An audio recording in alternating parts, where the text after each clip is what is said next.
Only one thing you remember, it would probably be a good idea that this is the part that you never ever forget for the rest of your life.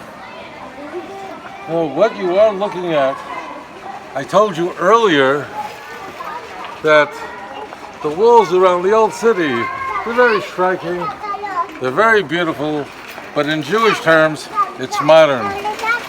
It's 1535 to 1542. I asked you at the beginning of this tour, I asked you, do you think Suleiman the Magnificent, do you think he followed the wall of biblical times? Not a chance in the world. And it wasn't even close. My friends, before you sits the wall of the first temple period. And in fact, they found in this wall that you're looking at here, that means this is so old, they found in here arrowheads from Assyria, because Hezekiah was on the other, Jews and Hezekiah were on the other side of this wall, where that little playground is.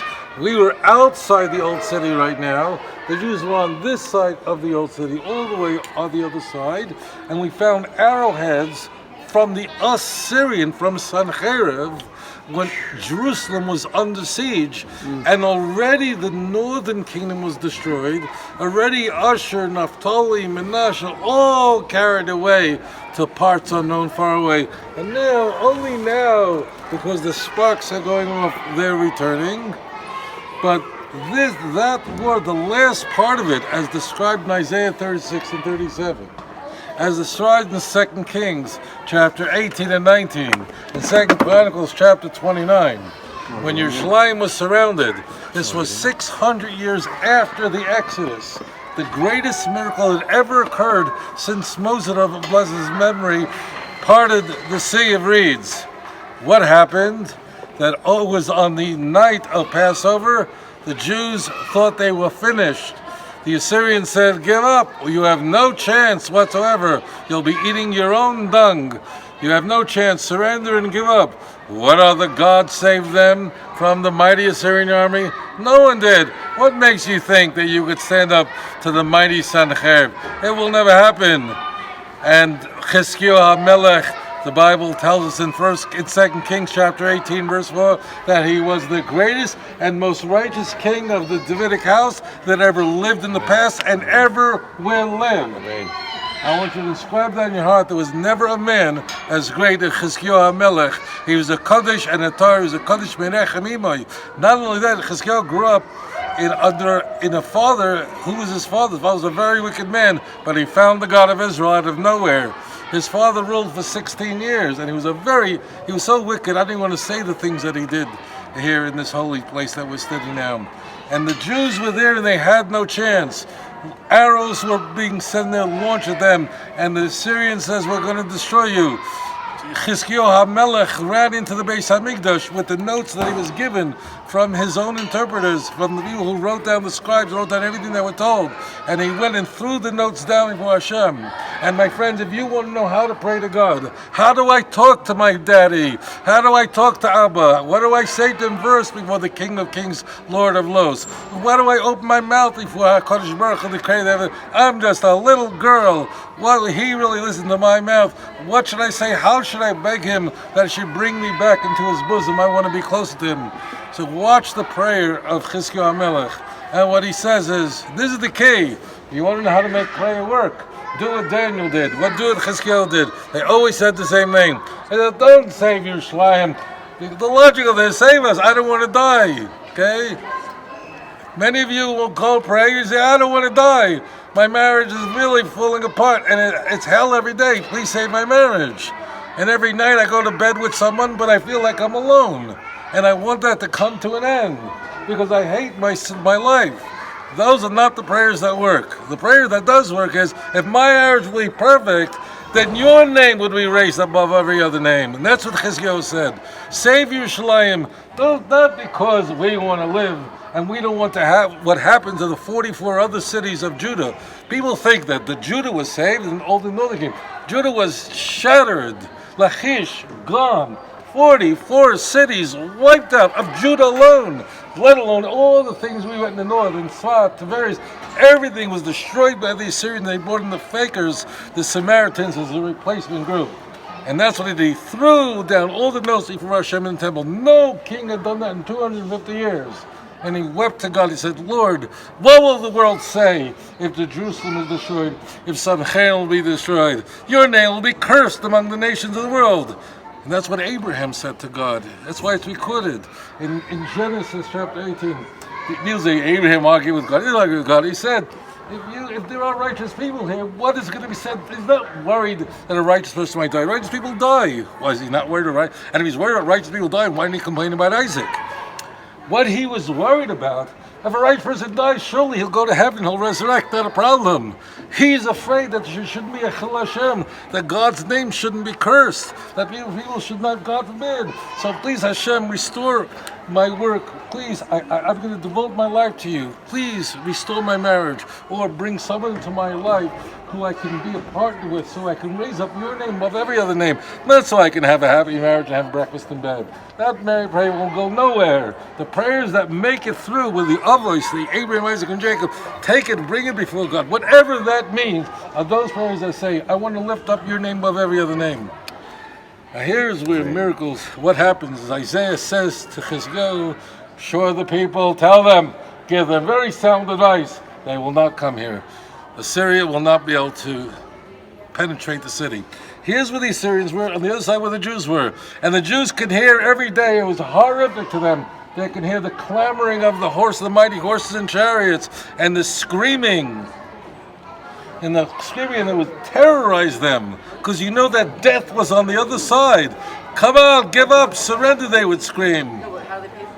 In fact, the secretaries for Chizkiyahu would say, could you scream in Aramaic, so they might not know. We're going to scream in the language of the Jews, of the Yehudim. That's where you have the word Jews and Judaism first used. Because the moment the 10 northern tribes are gone, all that's left is the tribe of Judah and those who are loyal to it.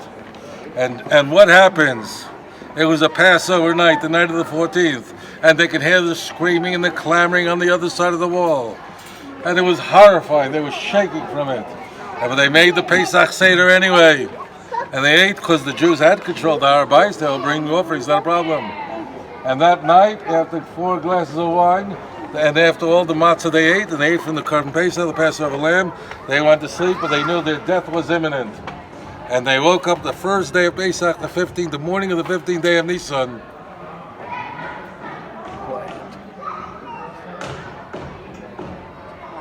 Oh, quiet. Why is it quiet?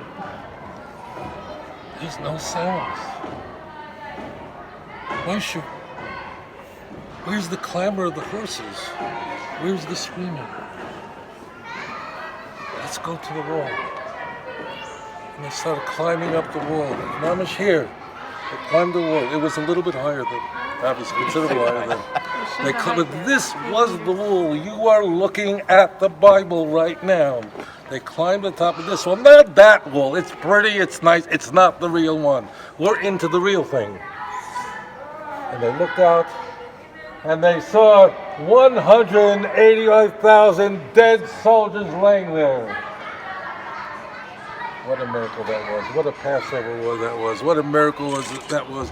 And that's why it says in Isaiah chapter 9, verse 6 or 7, the Christian Bible, Kinnis Hashem Tzvois Tassos, the zeal of the Lord has done this. The phrase only used 3 times in the Bible. Isaiah 9, which is widely misunderstood. And again in 2 Kings chapter 19, look it up for yourself. And 2 Chronicles chapter 29. It's only used for the miracle of God did to Chizkiyahu, because God saved them because he was zealous. Because they had turned to him and said, I trust you and I put it all in your hands. Rescue, but not because of me. Not because I want more children. Not because I want more wealth. Not because I want to settle my house and not have to worry what tomorrow's going to be. Because if you did that, Hashem, I want your name to be raised up. I don't want anyone to curse you anymore. Now here comes the crazy marvel.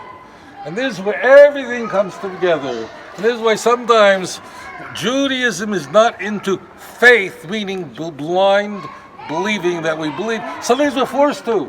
Sometimes I say I don't know. There are people who ask me, what is that? I don't know the answer. I am sure that when it happens, oh, now I understand. I only tell you what I know. I don't tell you what I don't know, what I'm not sure about. Don't waste time with that.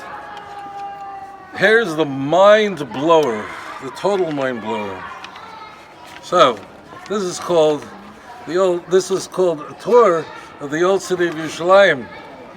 Now, I want you to understand look at the map in front of you. This will really help. What do I need this? Sorry. Okay, now, what you see there are two lined old city walls. One is overlaps on the other. Okay, good. The black wall that you see right now, the black line that you see right now, is the outline of the city of Yerushalayim. It's what's called the Turkish Wall from the Ottoman Empire. If we go to the red dotted line, you see that over there? Mm-hmm. That's what the red dotted line is the original old city of Yerushalayim during biblical times.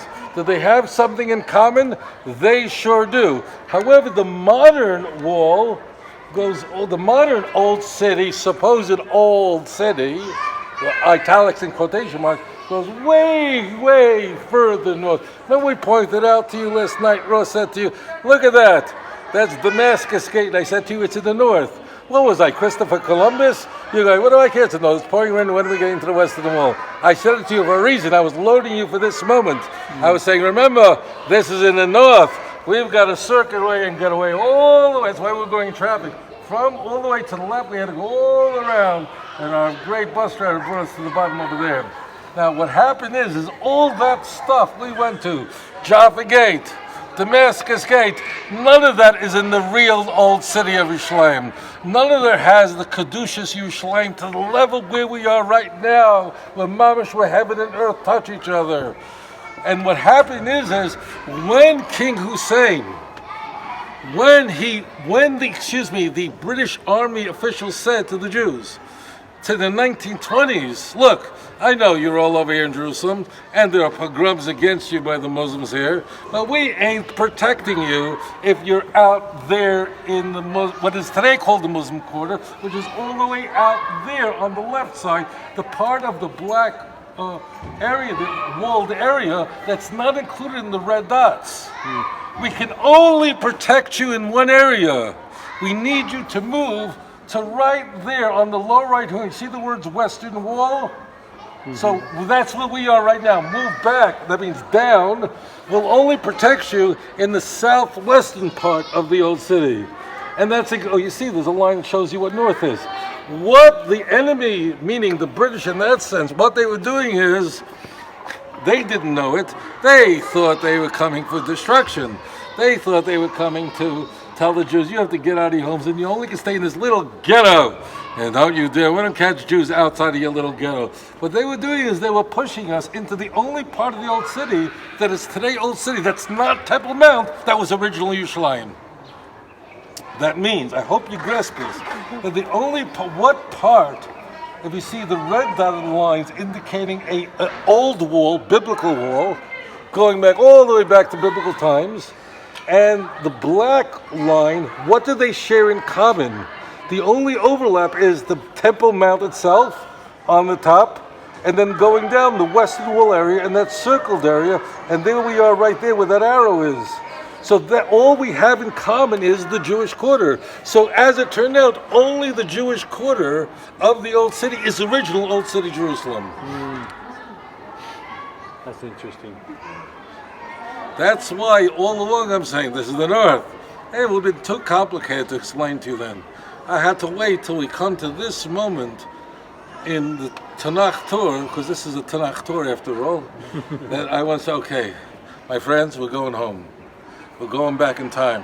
We're going back in prophecy. And we're going to see fulfillment before our eyes. Literally.